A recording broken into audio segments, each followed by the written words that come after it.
টঙ্গীতে ইমামকে গুম করা হলো, চট্টগ্রামে অ্যাডভোকেট আলিফকে হত্যা করা হলো, অসংখ্য আমাদের মুসলিম বোনদের সম্ভ্রমকে নষ্ট করলো যে ইসকন, সে ইসকন কেন নিষিদ্ধ হচ্ছে না? আওয়ামী লীগ যদি নিষিদ্ধ হয়, ইসকনকেও নিষিদ্ধ করতে হবে। কিন্তু বর্তমান সরকারের উপদেষ্টারা বিভিন্ন আলেম ওলামা লেবাসধারী হিন্দুদের পূজা মণ্ডপে ঠিকই যাচ্ছেন হিন্দু প্রীতি প্রদর্শন করতে, কিন্তু যে ইসকন বাংলাদেশে একটি সাম্প্রদায়িক দাঙ্গা সৃষ্টি করতে চায় তাদের বিরুদ্ধে তাদের কোনো বক্তব্য নাই কেন? আমরা সুস্পষ্টভাবে বলছি রাজনৈতিক নেতাদেরকে, ভারত কিংবা আমেরিকাকে খুশি করে ক্ষমতায় যেতে পারবেন না, যদি যেতেও পারেন ক্ষমতায় টিকতে পারবেন না। আহমাদুহু ওয়া নুসাল্লি আলা রাসূলিহিল কারীম, আম্মা বা'দ। ইসকন নিষিদ্ধের ঘোষণার দাবিতে আজকের এই মানববন্ধনে উপস্থিত সম্মানিত ওলামায়ে কেরাম, অতিথিবৃন্দ ও আমার সাংবাদিক ভাইয়েরা, সকলকে অভিনন্দন জ্ঞাপন করছি। আমরা জানি ভারতের RSS রাষ্ট্রীয় সেবা সংঘের একটি প্রাইভেট সংগঠন হচ্ছে ইসকন। ভারতে হিন্দুত্ববাদী বিজেপি সরকার ও RSS এর রাজনৈতিক অংশ, তারা মুসলমানদেরকে নির্যাতন এবং নিপীড়ন করে থাকে। বাংলাদেশ একটি স্বাধীন মুসলিম রাষ্ট্র, এখানে অঘোষিতভাবে মুসলমানদের নির্যাতন নিপীড়ন করার জন্যই ইসকনকে বাংলাদেশে প্রতিষ্ঠিত করা হয়েছে।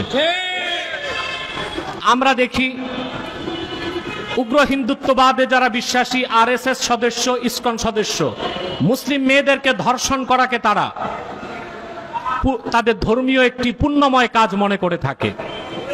সেজন্য বাংলাদেশে সতী সাধ্বী কচি কাঁচা মেয়েদেরকে ধর্ষণ করে নষ্ট করার গভীর চক্রান্ত বহুদিন যাবৎ ইসকন বাংলাদেশে করে যাচ্ছে।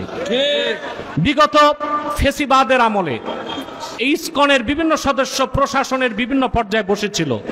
এখন পর্যন্ত প্রশাসনের বিভিন্ন স্তর থেকে ইসকন সদস্যদেরকে যদি সরানো না হয়, তা আমি নির্ঘাত বলতে পারি নির্বাচনের পর যদি কোনো সেটেল গভর্নমেন্ট আসে, তাদের বিরুদ্ধে ইসকন চক্রান্ত করে বাংলাদেশের মধ্যে অস্থিরতা সৃষ্টি করবে। এবং বাংলাদেশ বর্তমান সরকার ইসকনের ব্যাপারে কোনো পদক্ষেপ নিচ্ছে না কেন, এটা আমাদেরকে হতবাক করে। টঙ্গীতে ইমামকে গুম করা হলো, চট্টগ্রামে অ্যাডভোকেট আলিফকে হত্যা করা হলো, অসংখ্য আমাদের মুসলিম বোনদের সম্ভ্রমকে নষ্ট করলো যে ইসকন, সে ইসকন কেন নিষিদ্ধ হচ্ছে না? আওয়ামী লীগ যদি নিষিদ্ধ হয়, ইসকনকেও নিষিদ্ধ করতে হবে। কিন্তু বর্তমান সরকারের উপদেষ্টারা বিভিন্ন আলেম ওলামা লেবাসধারী হিন্দুদের পূজা মণ্ডপে ঠিকই যাচ্ছেন হিন্দু প্রীতি প্রদর্শন করতে, কিন্তু যে ইসকন বাংলাদেশে একটি সাম্প্রদায়িক দাঙ্গা সৃষ্টি করতে চায় তাদের বিরুদ্ধে তাদের কোনো বক্তব্য নাই কেন? আমরা সুস্পষ্টভাবে বলছি রাজনৈতিক নেতাদেরকে, ভারত কিংবা আমেরিকাকে খুশি করে ক্ষমতায় যেতে পারবেন না, যদি যেতেও পারেন ক্ষমতায় টিকতে পারবেন না। আমি আরেকটি কথা বলবো, বর্তমান সরকারকে বাংলাদেশের বিভিন্ন জায়গায় যে পরিকল্পিত আগুন কাণ্ড ঘটছে, এখানেও ইসকনের হাত থাকতে পারে। অতএব আজকের এই মানববন্ধন থেকে বর্তমান সরকারকে বলবো, ইসলামের শত্রু, মুসলমানের শত্রু, বাংলাদেশের স্বাধীনতার শত্রু হিন্দুত্ববাদের ধ্বজাধারী ইসকনকে বাংলাদেশে নিষিদ্ধ করতেই হবে। যদি তা করার জন্য রাজপথে নামতে হয়, আলেম ওলামা পীর মাশায়েখের নেতৃত্বে বাংলাদেশের মুসলমান রাজপথে নামতে বাধ্য হবে। যেখানে সেনা অফিসারদেরকে আইনের আওতায় আনা যায়, যেখানে একটি রাজনৈতিক দলকে নিষিদ্ধ করা যায়, সেখানে ইসকনকে কেন নিষিদ্ধ করা যাবে না? অবশ্যই নিষিদ্ধ করতে হবে এবং ইসকনের কার্যক্রম বন্ধ ঘোষণা করতে হবে, নতুবা এদেশের মুসলমান আইনকে হাতে তুলে নিতে বাধ্য হবে। আল্লাহ আমাদেরকে তৌফিক দান করুক। সকলকে ধন্যবাদ জ্ঞাপন করে এখানেই শেষ করছি। ওয়া আখির দাওয়ানা আনিল হামদুলিল্লাহি রাব্বিল আলামিন। ওয়াসসালামু আলাইকুম ওয়া রাহমাতুল্লাহি তাআলা ওয়া বারাকাতুহু।